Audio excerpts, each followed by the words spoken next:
Welcome to Mana's Seal YouTube channel. The previous video link is on the description box or on the top right card. Volume 12. The Paladin of the Holy Kingdom.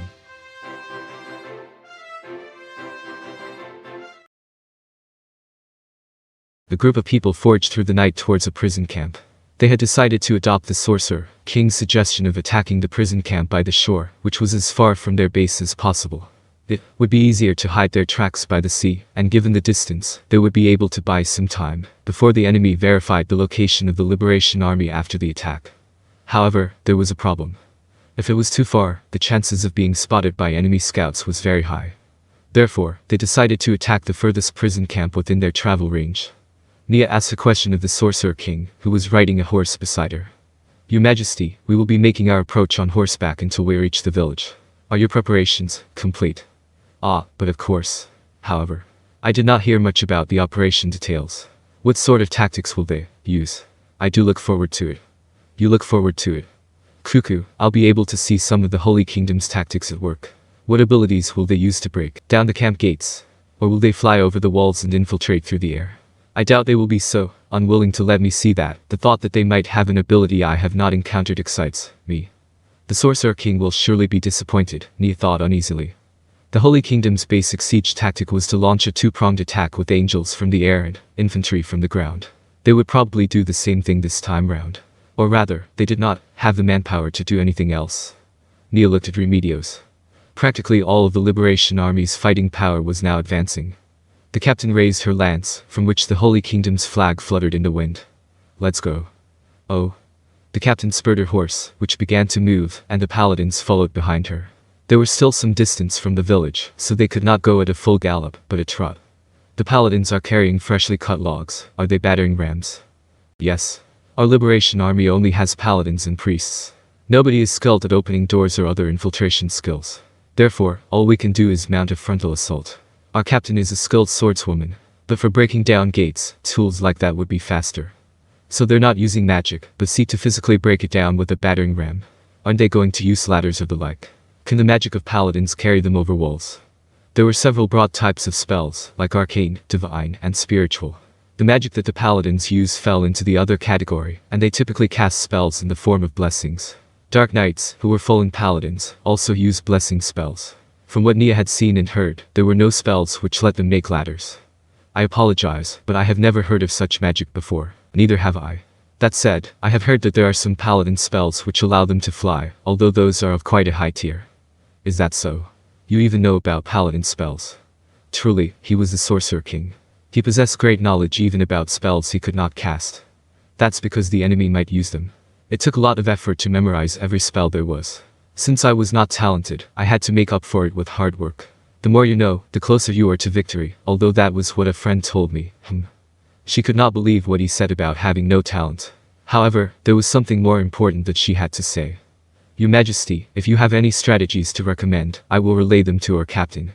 It was quite likely that someone as capable as the Sorcerer King had already come up with a more effective plan than what the Liberation Army had. That was why he was acting this way. No, I shouldn't. Well, about that.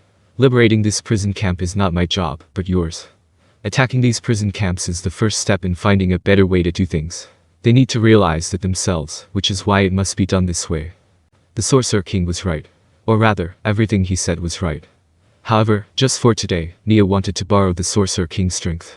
That was because their war was fought to save the suffering masses, and she wanted to choose a path which was faster, and which could save more people. I fully agree that what your Majesty said is correct. However, I pray you will still lend us a hand. She immediately knew she was being very rude. However, Nia still bowed her head and pleaded with the Sorcerer King anyway. The Sorcerer King looked forward for a while before speaking again. "Yumu. Nia Baraja. Don't make me repeat myself so many times. Failure is the mother of success. The consequences of not relying on me and instead thinking for yourself, even if they should end up being failure, should not be feared, but embraced. This is because they are the failures necessary for success." The Sorcerer King's words stabbed at Nia's heart. She could not keep asking the Sorcerer King to help. The Sorcerer King was saying that the consequences of planning on their own were a necessary sacrifice for the recovery of their nation. Indeed, it was as His Majesty said. But with the power of the Sorcerer King, they might be able to save more lives. Would sacrificing them for the sake of self-reliance be justice? What was justice, anyway? Was saving more lives justice? Or? Her thoughts went around in circles, and she could not find an answer. Now then, let us look forward to their skills. Right now, Nia was simply praying that the many sacrifices they would make would not be wasted. The group advanced towards the prison camp in a straight line. The terrain around the village was uneven, but there were watchtowers. If they made a direct approach, they would definitely be spotted. However, it was also a fact that this was the only way they could attack. Soon, they spotted the village. There seemed to be sentries on the watchtower above the gate. They banged on the alarm bells, and a commotion arose from within the village. Nia narrowed her eyes, and stared at the watchtower. The demihumans there looked like bipedal goats, wearing chain shirts and carrying large spears. If Nia recalled them correctly, those demihumans were known as Bafik. There were demihuman species who lived in mountainous regions, and their legs were every bit as capable as a mountain goat, making them fearsome warriors who could scale even city walls, if they had so much as the slightest bump or depression on their surface. In addition, their fur tangled on slashing swords and steadily blunted their edges, so after killing one, it was important to clear the fur off the blade, or so her father had taught her. The Bafik spears were long enough that they could stab people passing underneath from above. She mused that things would be troublesome if they immediately strengthened their defense. However, they did not seem that well drilled, given how they were running around wildly, and giving their side a lot of time to prepare. The priests dismounted, and immediately summoned angels. The paladins also dismounted, and raised their shields. This was probably to protect the people carrying the battering rams from attacks. However, not all the paladins were like that. About 10 or so people remained mounted and began circling around the village. Miss Baraja, I trust dispersing some troops around the area is meant to intercept any demihumans from the camp who are trying to flee with intelligence about this battle. If anyone gets away, then even if you win the battle, you will lose in the long run. That's it. It's just as you say. He has seen through the paladin's tactics with such ease. The only thing Nia could say about him was that he was amazing. Still, that raised a question. Where had the Sorcerer King learned such tactics from? A being with a demihuman's tough skin would not wear armor on top of it. With sharp claws, one would not need swords.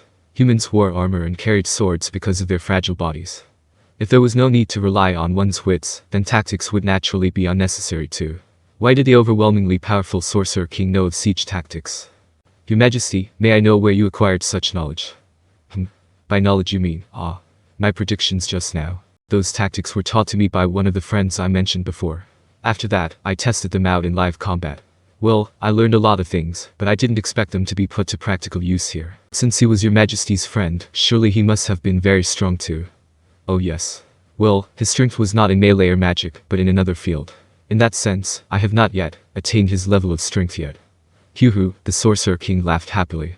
It was a kind of laugh one had when reminiscing about the past. Right now, he seemed just like a human being. Could it be that the Sorcerer King was once human? Perhaps he had transformed himself into one of the undead with the power of magic, but that would be a perplexing matter. That should not have been possible. To Nia's knowledge, the undead were naturally occurring things. However, the world is large, after all. Nia's journey with the ambassadorial delegation had let her realize how tiny the world she once knew had been. Across the ocean, beyond the mountain, and in the depths of the forests, there ought to be something out there. The sages who could scoff at Nia's problems and tell her the answers ought to be out there too. What are you thinking about? My apologies. No, I am not blaming you. I was a little worried when I saw you spacing out on horseback. The battle is about to begin, and I understand if you're uneasy. Thank you very much, Your Majesty. Just then, Remedios planted her banner in the ground and drew her holy sword. Everyone. The first battle to save this land from Jaldabaoth is about to begin. Justice shall triumph. There was a heated response of justice shall triumph to Remedios' shout. Once they gathered, they began their charge. So it's begun. Miss Baracha, would it not be better to move up if you wish to fight? No, my duty is to accompany you, Your Majesty. Abandoning Your Majesty to fight is something I cannot do. Nia shook her head.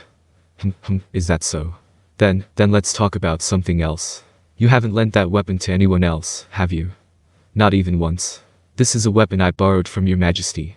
I would not dare allow anyone other than myself to touch it. Really now? Yumu, I suppose. I thank you. His tone sounded a little depressed, but there was no way to divine his intentions from it. Have I done something to offend His Majesty? I'm not too sure what's going on, but perhaps I should apologize. While Nia was waffling, the Sorcerer King changed the topic. This is a rare opportunity. I looked around our surroundings, but I did not discover any demihumans hiding with invisibility magic. Perhaps we should move forward a little to observe the battlefield conditions. I doubt there will be any problems with leaving the priests here. What do you think? Understood. It would be very disrespectful to tell the Sorcerer King, who possessed might which far exceeded her own, that moving to the front would be dangerous. As the sound of bells rang through the prison camp, she stayed close to the Sorcerer King as he moved up. That was when the fighting began. The angels attacked the watchtowers on top of the gate, and the Bafik there met them with their spears. The archer towers launched arrows. They were not aiming at the angels, but at Remedios as she led the charge. It was only natural to aim for her, given that she was not carrying a shield, and there was no chance of hitting friendlies. However, her strength was far removed from the others. She easily cut down all the arrows coming at her with her sword, maintaining her speed as she ran. As if to counterattack, several angels rushed the archer tower. Shortly after that, 3 Bafik corpses fell from the tower. This was when the paladins reached the gate and began pounding on it with a battering ram. The log doors began to shake, and there was a faint sound of cracking from inside, along with the cries of the paladins going, "One more time." The gate shook again, more violently than before.